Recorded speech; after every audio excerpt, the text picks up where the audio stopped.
What is Antifa?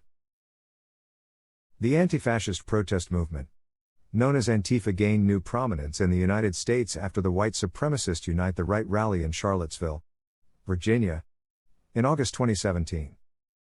In Charlottesville and at many subsequent events held by white supremacists, or right-wing extremists, Antifa adherents have confronted what they believe to be authoritarian movements and groups. Most people who show up to counter or oppose white supremacist public events are peaceful demonstrators. But when militant Antifa adherents show up, they can increase the chances that an event may turn violent. There have been instances where encounters between Antifa supporters and the far right have turned violent. Of those counter-protesters who do engage in violence, not all of them support the Antifa movement. Likewise, not all Antifa supporters engage in violence. Those violent counter-protesters who are militant Antifa adherents believe in active, aggressive opposition to far right-wing movements. The Antifa movement is a loose collection of groups, networks and individuals. It began in the 1960s in Europe, and had reached the United States by the end of the 1970 decade. The movement's ideology is rooted in the belief that the Nazi Party would never have been able to come to power in Germany if people had more aggressively fought them in the streets in the 1920 and 1930 decades. Most Antifa adherents today come from the anarchist movement or from the far left, though since the 2016 presidential election, people with other political backgrounds have also joined their ranks. Some Antifa adherents have expanded their definition of fascist fascism to include not just white supremacists and other extremists, but also many conservatives and supporters of former President Trump. Antifa supporters sometimes use a logo with a double flag, usually in black and red. Today, Antifa adherents focus on countering right-wing extremists both online and on the ground. Antifa's presence at protests is intended to intimidate and deter racists, but the use of violent measures by some militant Antifa adherents against their adversaries can create a vicious, self-defeating cycle of attacks, counterattacks and blame. Antifa violence is problematic, in part because acts of violence serve to normalize violence more broadly, and can spark a dangerous cycle of retaliation with white supremacists and other right-wing extremists. Violence can also undermine and even delegitimize efforts of peaceful anti-fascist protesters. The label Antifa is often misapplied to include all counter-protesters. Violence perpetrated by anarchists or other unrelated actors is often misattributed to Antifa supporters, which makes it especially critical that the public, reporters and law enforcement understand how Antifa and the militant element of the movement fit within the larger counter-protest efforts. Doing so allows law enforcement to focus their resources on the small minority of actors who engage in violence without curtailing the civil rights of individuals who want their voices to be heard. While violence can, and does, occur in conflicts between Antifa actors and right-wing extremists, it is important to reject attempts to claim equivalence between Antifa and the white supremacist and other right-wing extremist groups they oppose. Antifa adherents reject racism, and only a small, militant element use violent tactics to express this opposition. White supremacists and other right-wing extremists, on the other hand, use even more extreme violence to spread their ideologies of hate, to intimidate marginalized communities, and to undermine democratic norms. Right-wing extremists have been one of the largest and most consistent sources of domestic terror incidents in the United States for many years.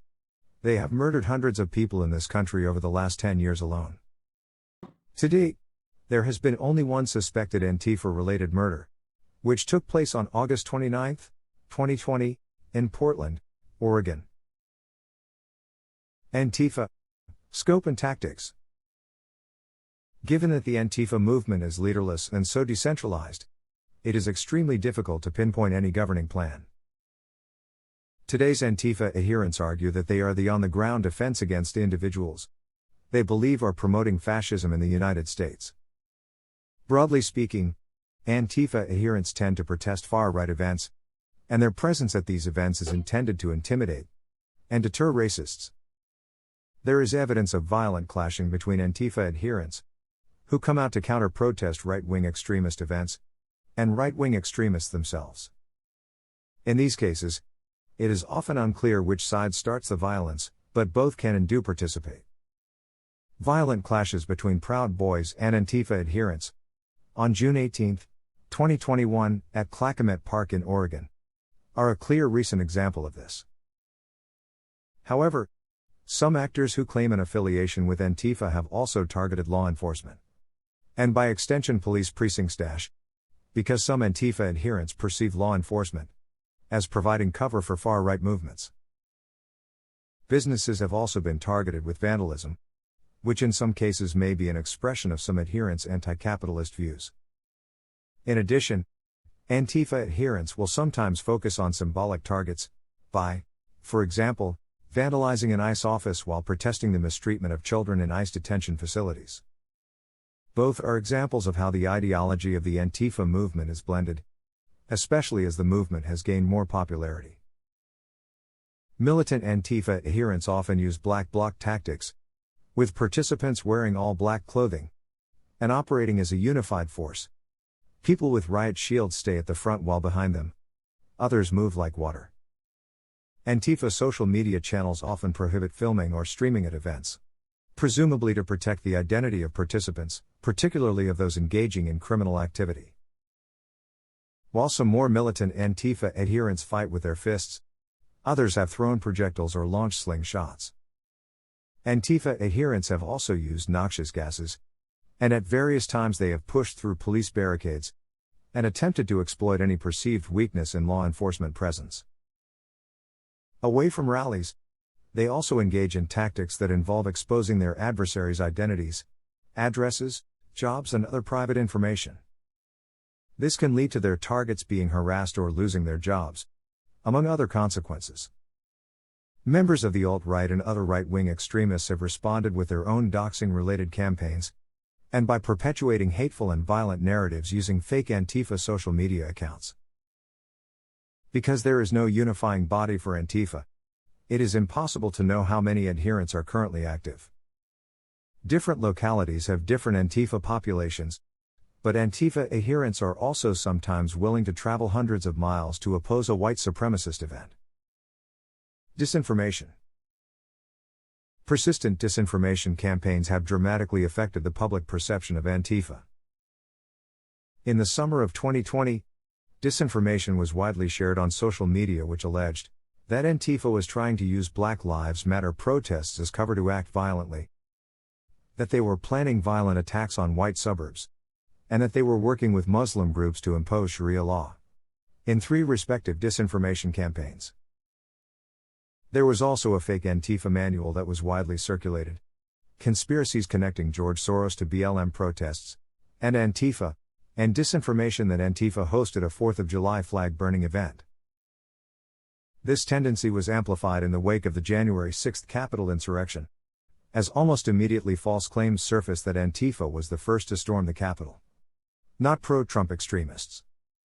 These allegations were spread even by mainstream right-wing media personalities, who falsely claimed that there were reports of busloads of Antifa infiltrating the ranks of the pro-Trump crowd, and that it was Antifa that was the first to break the police barrier. The reality of the situation was that pro-Trump extremists and other right-wing extremists stormed the Capitol on January 6. Additionally, there is evidence that the Proud Boys, one of the right-wing extremist groups present that day, disguised themselves as Antifa to avoid detection. In July 2021, it was revealed that disinformation was put forth regarding claims that antifascists, or BLM, started wildfires in Oregon, sparking a wide variety of rumors that leftists were starting wildfires. A family was allegedly attacked while camping in Washington by those who were influenced by these rumors and thought their camper may be an Antifa transport vehicle. There is no evidence to support any of these allegations, and all these false claims do is deflect blame for the insurrection and build Antifa into a threat that is not reflected in reality. Key points. Antifa is a decentralized, leaderless movement composed of loose collections of groups, networks, and individuals. Persistent disinformation campaigns about Antifa distort public perception of the movement. Antifa's professed purpose is to vigorously opposing fascism. While some extreme actors who claim to be affiliated with Antifa do engage in violence or vandalism at rallies and events, this is not the norm. Because there is no unifying body for Antifa, it is impossible to know how many adherents are currently active. Different localities have Antifa populations of different strengths, but Antifa adherents are also sometimes willing to travel hundreds of miles to oppose a white supremacist event. And this is all about what is Antifa. We hope you have found it interesting.